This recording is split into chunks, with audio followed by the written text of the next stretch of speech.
তুমি আর একবার আসিয়া যাও মোরে দেখিয়া, তুমি আর একবার আসিয়া যাও মোরে দেখিয়া, আমি নয়ন ভরে একবার দেখতে চাই।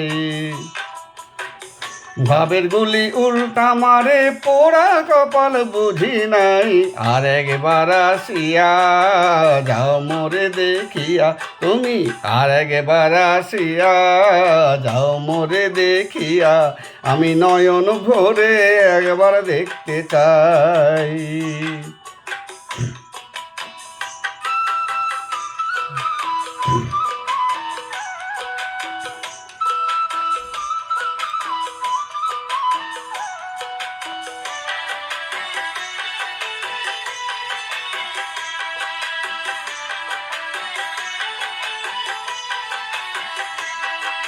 না পাইলাম তোমার মন, না পারিলাম দিতে, তুমি না শোনালে মনের কথা, না দিলে বলিতে।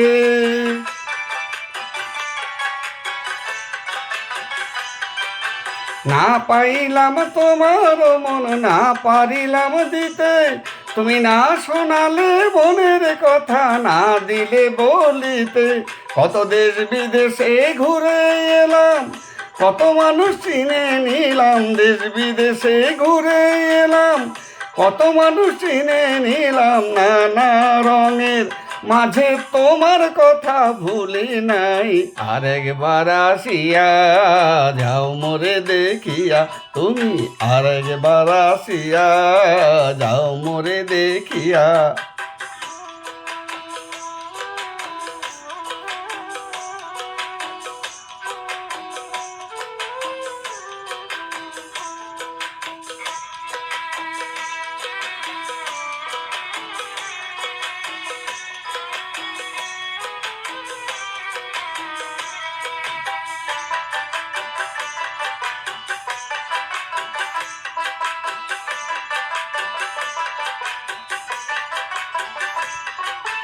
না পারিলাম কাঁদতে আমি, না পারিলাম হাসতে, না পারিলাম প্রেম প্রীতির গহীন গানে ভাসতে।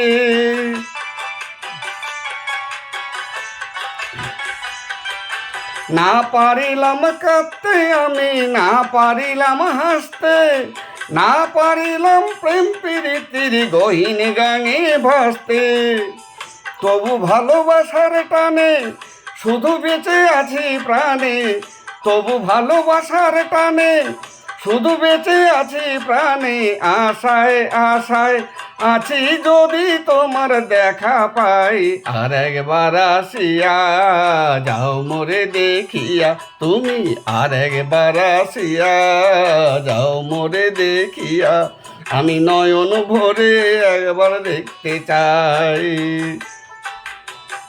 মনে পাবো দারুণ ব্যথা তোমার কাছে ভাবি নাই, আর একবার আসিয়া যাও মোরে দেখিয়া, তুমি আর একবার আসিয়া যাও মোরে দেখিয়া, আমি নয়ন ভরে একবার দেখতে চাই, তুমি আর একবার আসিয়া যাও মোরে দেখিয়া, আমি নয়ন ভরে একবার দেখতে চাই, আমি নয়ন ভরে একবার দেখতে চাই, আমি নয়ন ভরে একবার দেখতে চাই। নমস্কার, ফেসবুক বন্ধুদের স্বাগত জানাই। গুগলস, ইউটিউব এবং ফেসবুকে কর্মরত সকল দাদাভাইদের স্বাগত জানাই, কারাওকামিকার দাদাভাইদের। আপনারা সবাই ভালো থাকুন। আজ কিংবদন্তি শিল্পী বাউল সম্রাট গোষ্ঠগোপাল দাসের ৭৭তম জন্মবর্ষ। অনেক দিন ধরেই ভাবছিলাম ওনার সেরকম কোনো ট্রিবিউট চোখে পড়ছে না, ওনার একটা ট্রিবিউট করা খুবই দরকার। উনি তো বাংলার বাউল সম্রাট ছিলেন। অবিভক্ত দিনাজপুরে 1948 সালের এই দিনটিতে 8ই জানুয়ারি তিনি জন্মগ্রহণ করেছিলেন। বাবা দীনবন্ধু দাস ও মা হরিদাসীও ছিলেন বাউল সম্প্রদায়ের মানুষ। দীনবন্ধু ছেলেকে যত্ন সহকারে শিখিয়েছিলেন বাউল, ভাটিয়ালি, ভাওয়াইয়া, মুর্শিদি, জারি ও মারফতি গান। দিনাজপুরে জন্মালেও তার শৈশব কাটে হুগলিতে।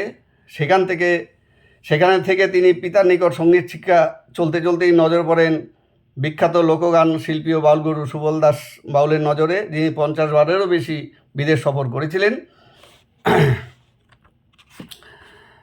শ্রোতারা মুগ্ধ হয়ে তার গান, তার মধুময় কণ্ঠ শুনত। পরে তার গানের ভক্ত নেপাল দাস বাউল তাকে বগুড়ায় নিয়ে আসেন এবং বগুড়ার ধানহাটা গ্রামে বসতি স্থাপন করেন। খবর পেয়েই তার বাড়িতে বাউলদের সমাগম বাড়তে থাকে এবং তার বাড়িটি একটি বাউলের আখড়ায় পরিণত হয়। অলরেডি ততদিনে তিনি অনেক সুনাম করে নিয়েছেন, কারণ ওই সুবল দাস বাউল তাকে নিয়ে আরংঘাটায় একটি গানের অনুষ্ঠান করেছিলেন এবং প্রচুর হাততালি পেয়েছিলেন এবং তার নাম চারিদিকে ছড়িয়ে গিয়েছিল।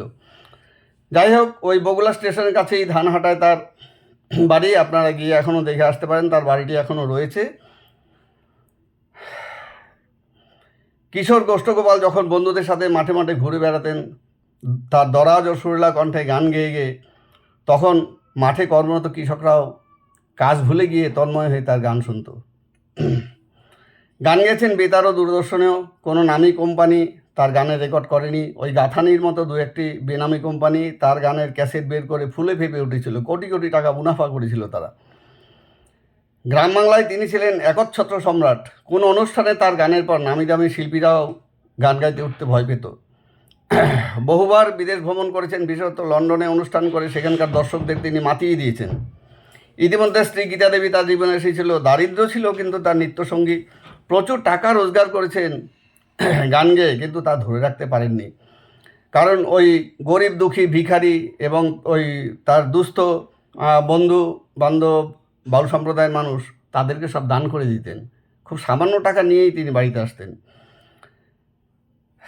প্রথম তিনি ওই বাস স্ট্যান্ড, খেয়াঘাট, ট্রেন ও বাসে গান গেয়ে বেড়াতেন। জড়িবুটি ও মাজন কোম্পানির হকারদের সাথে থেকে গান গেয়ে তাদের অনেক টাকা রোজগার করে দিয়েছেন। পরে সামান্য টাকা নিয়ে তিনি মাথা নিচু করে বাড়িতে ফিরতেন। শহরে তার বিশেষ চাহিদা না থাকলেও গ্রাম বাংলায় কিন্তু তার চাহিদা ছিল তুঙ্গে। বড়দিনের কেকের মতো তার ক্যাসেটগুলো বিক্রি হয়ে যেত। সেখানে মানে বায়না করে রাখতে হতো ক্যাসেট পাওয়ার জন্য, সঙ্গে সঙ্গে ক্যাসেট পাওয়া যেত না। আজও খেয়াঘাট বাজারের রাত জাগা দোকানিরা, বাসস্ট্যান্ডের বিভিন্ন জায়গায় দোকানিরা রাত জেগে অতি কষ্টে বাঁচিয়ে রাখা তার ক্যাসেটটা আজও শোনেন। সঙ্গীতের আকাশে এই ধ্রুব তারাকে চিনতে ভুল করেননি গীতিকবি ও সুরকারগণ। সবচেয়ে মর্মান্তিক ঘটনা ঘটে 1984 সালের 31 অক্টোবর। সেদিন ইন্দিরা গান্ধীর হত্যার পর ভারতের বুকে শোকের ছায়া নেমে আসে। গীতিকবি পরিতোষ রায়ের কথা এবং চন্দ্রকান্ত নন্দীর সুরে। চন্দ্রকান্ত নন্দীর নাম আপনারা শুনেছেন, তিনি বিখ্যাত তবলিয়া পণ্ডিত রাধাকান্ত নন্দীর ভাই, এবং চন্দ্রকান্ত নন্দী একজন নিজেও বিশিষ্ট মিউজিশিয়ান এবং সুরকার। তা সেই চন্দ্রকান্ত নন্দীর সুরে এবং গীতিকবি পরিতোষ রায়ের কথায় তিনি গেয়ে ওঠেন সেই বিখ্যাত গান অক্টোবরের 31, 1984, বুধবার দুপুরে হায় রে কি দারুণ খবর পেল ভারতবাসী বেতারে। এই গান আপনারা প্রচুর শুনেছেন। গোষ্ঠগোপালের গান মানেই যে কোনো বাড়ির অনুষ্ঠানে আগেই ওর গানগুলো আগে বাজানো হতো। গোষ্ঠদা আমার থেকে 10-12 বছরের বয়সে বড় হবে। ওর সেই ব্যারিটন মানে ভয়েস আর সেই তার সপ্তকে ওর যে গলা, সেই গলা জায়গায় পৌঁছানো আমাদের ক্ষমতা নেই। এই গানগুলো সেই সময়, বা এর সঙ্গে আরেকটি গান আছে তুমি ভারত মাতা জগতেরই মাতারে, জগৎবাসীর মাতারে। তাই এই গানগুলো সেই সময় বহুল জনপ্রিয়তা পায়। দেশ থেকে দেশান্তরে তার সেই সমস্ত গানগুলো পৌঁছে যায় এবং তিনি খ্যাতির শীর্ষে চলে যান। তাকে দিল্লি থেকে সরকারিভাবে তাকে ডাকা হয় তাকে পুরস্কৃত করার জন্য, কিন্তু তিনি পুরস্কার গ্রহণ করেননি। শোকের আবহে তিনি পুরস্কার গ্রহণ করে নিজেকে মহিমান্বিত করতে চাননি। খ্যাতির শীর্ষে থাকা গোষ্ঠগোপালের জীবনে এরপরেই নেমে এলো গ্রহণ। ঈর্ষার কারণে তার পিছনে লেগে গেলো অনেক প্রভাবশালী মানুষ। ক্যাসেট কোম্পানিগুলো কোনো এক অজ্ঞাত কারণে তার থেকে মুখ ঘুরিয়ে নিল। ফাংশনে গান গাওয়ার অনুমতি মিলল না। অনেকে কিন্তু বাজে কথা বলে ওর নামে, বলছে ও তো চুল্লুখোর, ও মরবে না কে মরবে। খুব খারাপ কথা, কারণ উনি কিন্তু হতাশাগ্রস্ত হয়ে গান গাইতে না পেরে তিনি আকণ্ঠ মদে ডুবে গিয়েছিলেন এবং শেষে 1986 সালের 4 ডিসেম্বর অকালে মাত্র 38 বছর বয়সে এই ভারতীয় সঙ্গীত আকাশের উজ্জ্বল নক্ষত্রর অকাল পতন হলো। তার মৃত্যুর পর 4 দশক কেটে গেলেও তার গানের জনপ্রিয়তা কিন্তু এতটুকু কমেনি। জীবনের অন্তিমকাল এসে গেছে বুঝতে পেরেই হয়তো তিনি গিয়েছিলেন, খেলা শেষ তোর করে নে মন, যাওয়ার দিনের দেরি নেই। আপনারা ইউটিউবে গানগুলো শুনে নেবেন, গানগুলো আপনারা পাবেন। যাই হোক, গানের মধ্যে যে রাজনীতি আছে গোষ্ঠগোপাল সেটা বুঝতে পারেননি। এবং আমার একটি ছোট্ট প্রশ্ন আছে, যারা তার সঙ্গে এই কাজটা করেছিল, আচ্ছা এই গান তো গোষ্ঠগোপালকে দিয়ে গাওয়ানো হয়েছিল, কিন্তু গান তো রচনা করেছিলেন অন্য মানুষ, পরিতোষ রায়, শ্রদ্ধেয় পরিতোষ রায়। তিনি গান রচনা করেছেন এবং গানের সুর দিয়েছেন চন্দ্রকান্ত নন্দী, এবং তিনিই গোষ্ঠগোপালকে দিয়ে গানটি গাইয়েছিলেন। তাহলে শুধু অপরাধ হলো কি গোষ্ঠগোপালের, তিনি গানটা গেয়েছিলেন বলে? আর একজন ভারতের একজন বিখ্যাত নেত্রী, প্রধানমন্ত্রী, তিনি হঠাৎ করে আততায়ীর গুলিতে তার মানে মৃত্যু হয়েছিল। এটা সত্যিই একটা শোকের আবহ সৃষ্টি হয়েছিল। সেখানে যদি তার শ্রদ্ধানুষ্ঠানে তিনি গান গেয়েই থাকেন, তাতেই বা এত ক্ষতি কিসের হয়েছিল? এত ঈর্ষার কারণটা কি? এ প্রশ্ন আপনাদের কাছেও আমি রাখছি, আপনারা কমেন্ট বক্সে উত্তর দেবেন। যাই হোক, তার গান গাওয়া আরও কিছু বিখ্যাত গান আছে, যে গানগুলো কোনো দিন পুরনো হবে না, কালজয়ী গান সেগুলো। যেমন এই গানটা, গুরু না ভজি মুই সন্ধ্যা সকালে, মন প্রাণ দিয়ারে। আজও ভিখারিরা বাটি হাতে এই গান গেয়ে ভিক্ষা করেন। তারপরে ঘুমাইও না আর বেহুলা, জায়গা দেখো রে। মনে পড়ে গানগুলো? এমন মানুষ পেলাম না রে, যে আমায় ব্যথা দিল না, হায় রে ব্যথা দিল না।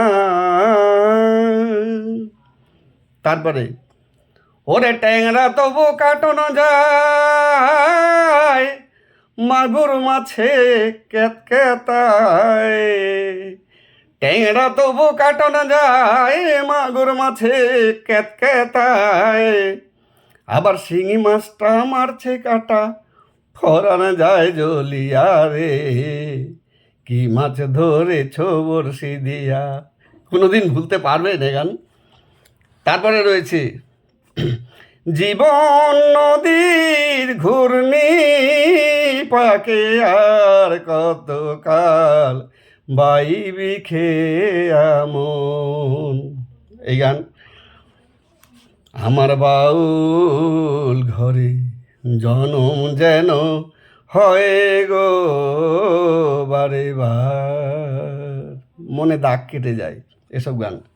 তারপরে পিসির জন্য পিসামশাই, এই গান। তারপর আমি যাব না রথের মেলাতে ও জামাইবাবু, অনেক শুনেছেন এই গান, অনেক শুনেছেন। তারপর চাঁদের গায়ে চাঁদ লেগেছে, আমরা ভেবে করব কি, চাঁদের গায়ে চাঁদ লেগেছে। এরকম বহু গান আছে, সেই গানগুলো কালজয়ী হয়ে আছে। কিন্তু আমার কাছে কথা হয়েছে, এই যে গোষ্ঠগোপালের নামে যারা এগুলো বলে থাকেন যে তিনি চুল্লুখোর ছিলেন, প্লিজ প্লিজ আপনারা এগুলো বলবেন না। হাত জোর করে বলছি, ওনার সঙ্গে খুব খারাপ কিছু করা হয়েছে বলেই উনি গান থেকে সরে এসেছিলেন। তার গানের সমস্ত রাস্তা বন্ধ হয়ে গেছিল বলেই তিনি আকণ্ঠ মদে ডুবে গিয়েছিলেন। যাই হোক, এই সঙ্গীতের আকাশের এই ধ্রুবতারাকে বাংলা কোনো দিন ভুলবে না, ভারতবাসী কোনো দিন ভুলবে না, আমরা তাকে ভুলতে পারবো না। গোষ্ঠদা, ওনার চরণে আমার শতকোটি প্রণাম জানাই। আপনারাও ওনাকে শ্রদ্ধা নিবেদন করুন। সবাই ভালো থাকুন। আজ আসি, আবার দেখা হবে। নমস্কার।